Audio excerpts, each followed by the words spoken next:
सबसे पहले cipher case के अंदर क्वैशमेंट की दरखास्त के ऊपर समाअत हुई और हमने उसके अंदर आर्गूमेंट्स किए। कोर्ट को बताया गया वाज़ेह तौर पर कि ये मुकदमा चलने के काबिल नहीं है और इसे खारिज किया जाए। 2 घंटे आर्गूमेंट्स होते रहे और उसके बाद 2 बजे के लिए ये जो है समाअत मुलतवी की गई। ये कहा गया कि जमानत जो है आपकी उसके साथ ही इसके ऊपर समाअत की जाएगी। तो उसके बाद जो है आपको बताऊं कि साथ ही डिस्ट्रिक्ट कोर्ट के अंदर और एंटी टेररिज्म कोर्ट के अंदर मुख्तलिफ मुकदमात जो हैं वो इमरान खान साहब के भी लगे हुए थे और बीबी साहिबा डिस्ट्रिक्ट कोर्ट के अंदर पेश हुई और उसके साथ साथ नैब से भी उन्होंने 2 जमानतें करवानी थी, उस हवाले से भी वो वहां पर पेश हुई।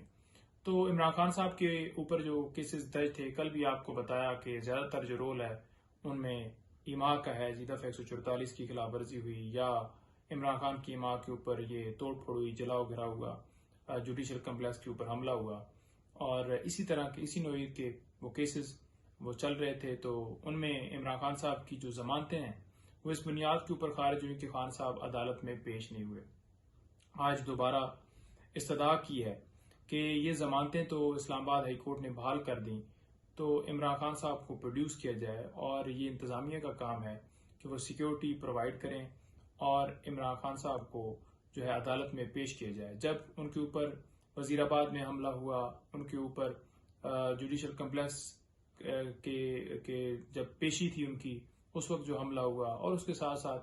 दीगर चीजें भी बताएंगी, उस वक्त जो है वाज़ेह तौर पर वारंट भी निकाले जाते थे कि इमरान खान साहब पेश हों, हर सूरत आए, जैसे भी हो। हालांकि सिक्योरिटी जो है वो भी सरकार की तरफ से प्रोवाइड नहीं थी और वो अपनी सिक्योरिटी में आते थे और बेशुमार केसेस में वो पेश होते रहे। उनकी तकरीबन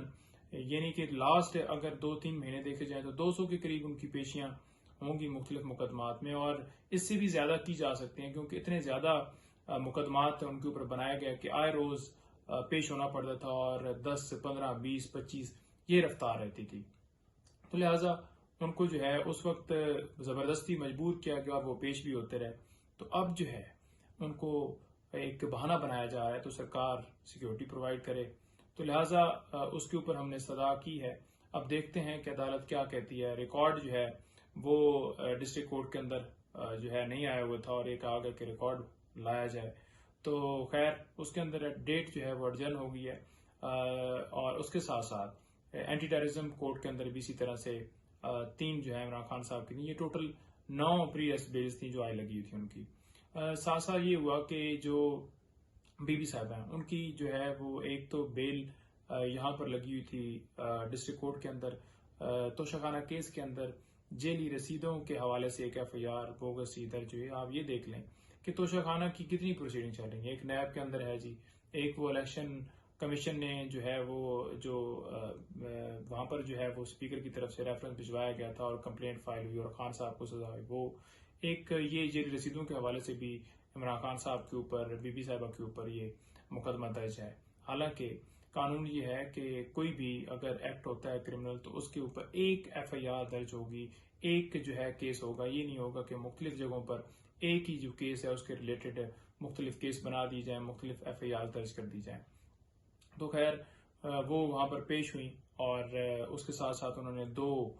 जो है वो प्रीवियस बेल्स करवाई, ये नैब अलकादर ट्रस्ट केस और नैब तोशाखाना केस। अब ये जो 2 केसेस हैं जिनमें उन्होंने बेल करवाई, इसमें वाज़ेह तौर पर नैब पहले भी कह चुकी है कि उनकी जरूरत नहीं है और उस बुनियाद के ऊपर कि उन्होंने ये कहा कि इनके वारंट गिरफ्तारी नहीं है और हमने जमानतें जो हैं वो अदालत ने निपटाई इस बुनियाद के ऊपर कि वारंट मौजूद नहीं है और नैब को जो है उनकी गिरफ्तारी मतलूब नहीं है, तो लिहाजा दरखास्तें जो हैं वो निपटा दी जाती हैं। तो लिहाजा 2 दफा ये हुआ, 2 दफा हम अदालत गए और हमने प्रीवियस बेल्स ली। जब घर पहुंचते और ऑर्डर होता तो दोबारा जो है वो नोटिस भिजवा दी जाते। लास्ट टाइम जब पेश हुए तो हमने ये वाज़ेह तौर पर अदालत से इस्तदा की कि यहाँ से निकलेंगे तो ये गिरफ्तार कर लेंगे, आप ऐसा ऑर्डर फरमा दें जिसमें वाज़ेह तौर पर ये लिख दें कि जो है 10 दिन पहले या एक टाइम दिया जाएगा, कोर्ट को बताया जाएगा या हमें बताया जाएगा ताकि हम कोर्ट तक रजू कर सकें। तो एक्सेस टू जस्टिस वाज़ेह तौर पर उसके ऊपर आइन क्लियर है और यही हम आइन के मुताबिक इस्तदा कर रहे थे और वाज़ेह तौर पर हाई कोर्ट और सुप्रीम कोर्ट के फैसले वो भी उनके सामने पेश किए, लेकिन वो ऐसा ऑर्डर नहीं हुआ। और वही हुआ कि वो जमानतों के हवाले से जो मामला था वो जो ही डिस्पोज ऑफ हुआ तो साथ ही जो है इधर डिस्पोज ऑफ के ऑर्डर होते हैं और साथ ही दोबारा नोटिस भिजवा दी जाती है। लिहाजा आज तीसरी दफा हम गए उसमें और उनकी दोबारा बेल्स करवाई हैं। उसके साथ साथ इमरान खान साहब के तोशा खाना साइफर केस के अंदर जो है जमानत की दरख्वास्त के ऊपर समाअत फिर 2 बजे हुई और उसके साथ साथ जो क्वैशमेंट है उसके ऊपर भी समाअत 2 बजे के लिए फिक्स थी। तो दोनों को इकट्ठा करके सुना गया और हमारी तरफ से भरपूर तरीके से दलाल दिए गए कि ये झूठा केस है, बाहर से धमकी मिलती है और उस धमकी की सूरत में जो है वजीर आजम को हटा दिया जाता है और उसके बाद जो है उसके ऊपर FIR दर्ज करके और FIR दर्ज करके उसे अंदर डाला जाता है और बाकायदा तौर पर अमेरिका को ये भिजवाई जाती है FIR कि ये लें जी, आपने तो सिर्फ ये कहा था कि हम जो है उस वजीर आजम को हटाएं, अब हमने उसके ऊपर FIR भी दर्ज कर दीजिए और उसके साथ साथ जो है उसे अंदर भी डाल दिया और वहां पर कैमरे भी लगा रहे हैं जो वॉच कर रहे हैं, जो आपने देखे भी कि कैमरे लगे हुए। तो ये बाकायदा तौर पर किया गया और उसके साथ साथ उसके मेरिट्स भी बताया कि ऑफिशियल सीक्रेट एक्ट का इतलाक नहीं होता। ये भी बताया कि ये 17 महीने के बाद जो FIR दर्ज की गई। ये भी बताया गया कि जो है वो नेशनल सिक्योरिटी की मीटिंग के अंदर ये बात तस्लीम की गई, क्योंकि कभी ये इल्जाम लगाया जाता था कि साइफर आया नहीं, कभी ये कहा कि साइफर जो है वो आया है और उसको चोरी किया गया है। और साथ ही आप ये भी देख लें कि राना सनाउल्ला हो या ततारड़ हो या FI हो, वो खुद कह चुकी है कि ओरिजिनल साइफर जो है वो सब फॉरेन ऑफिस के अंदर पड़ा हुआ है। तो ये बड़ा एक मुज़ाकराखेज इनका बयान, कभी कोई होता है कभी कोई होता है। आज प्रोसिक्यूटर्स जो है उन्होंने बड़ा वाज़ेह तौर पर कहा कि साइफर जो है वो जलसे के अंदर जो है वो लड़ाया गया, हालांकि ये कहते थे कि जो लड़ाया गया वो साइफर नहीं है। आज वो खुद ही कह रहे हैं कि ये साइफर लड़ाया गया। तो इनके बयानात भी आपके सामने है। तो कोर्ट को ये सारी चीजें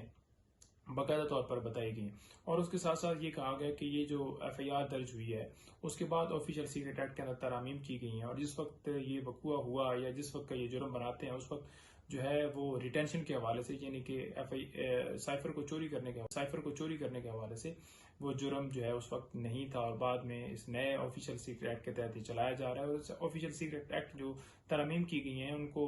जो है वो उस एक्ट को हमने चैलेंज किया हुआ है, जो कि सुप्रीम कोर्ट में मामला ज़ेर इल्तवा है। तो लिहाजा ये बातें तो सारी बताई गई और तफसील से जो है वो सारी डिस्कस हुई और उसके साथ साथ आज जो है वो जमानत के ऊपर और इस क्वैशमेंट की दरखास्त के ऊपर फैसला महफूज कर लिया गया है। लेकिन साथ हम ये इस्तदा कर रहे थे कि स्टे दिया जाए ओपन कोर्ट के अंदर। अगर ये फैसला सुना दिया जाए दोनों पे ऊपर तो बड़ा जबरदस्त था, लेकिन नहीं सुनाया गया और ट्रायल को रोकने के हवाले से हमने इस्तदा की, क्योंकि कल जो है वो फर्द जुर्म के लिए ये डेट फिक्स है। तो अब फर्द जुर्म जो है वो वहां से लग जाएगा, स्टे हो नहीं रहा। तो हम यही खदशा जाहिर कर रहे थे अदालत के सामने कि लास्ट डेट के ऊपर भी हम जब पेश हुए तो अदालत ने ये कहा कि ठीक है जी, आपने कॉपियां वसूल नहीं की, क्योंकि अदालत ये चाहती थी कि हम कॉपियां वसूल करें। तो कॉपियां वसूल नहीं की तो उन्होंने कह दी कि ठीक है जी नहीं की। लेकिन जब ऑर्डर देखा तो उसके अंदर लिखा हुआ था कि इन्होंने कॉपियां ले ली और अगली डेट के ऊपर ये तस्वर किया जाएगा कि इन्होंने साइन क्योंकि इस दफा नहीं किए, तो ये तस्वर किया जाएगा कि साइन इन्होंने कर दिए हैं और साथ इनके ऊपर फर्द जुर्म लगाया जाएगा। तो खैर जो है वो मामला जो है वो वहां पर ये बताया गया सारा। और साथ साथ आपको ये बताऊं कि स्टे तो आज ओपनली हमें मिला नहीं, लेकिन जो ट्रायल जो है वो कोर्ट, जैसे आपको पता है अदालत जो है शिफ्ट की गई वहां पर अडयाला जेल के अंदर या पहले अटक जेल के अंदर, तो उसको बेसिकली हमने चैलेंज किया हुआ था। तो आज अदालत ने बड़ा उसके अंदर जो फैसला दिया है वो देख के वो बड़ी अजीब एक हंसी आती है कि ये किस तरह से मुल्क के अंदर जो है इंसाफ के तकाजे पूरे किए जा रहे हैं। कि एक तरफ हम ये कह रहे हैं कि जो नोटिफिकेशन किया गया उसको कलअदम करा दिया जाए और अदालत ये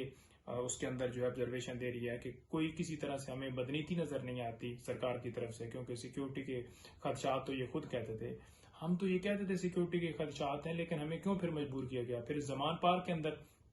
अदालत लगाई जाती है, क्या अदालत शिफ्ट की गई? तो अब क्यों की जा रही है जब उस वक्त हमें सिक्योरिटी भी नहीं दी गई और हम अपनी सिक्योरिटी लेकर हर रोज हाई कोर्ट में, डिस्ट्रिक्ट कोर्ट में,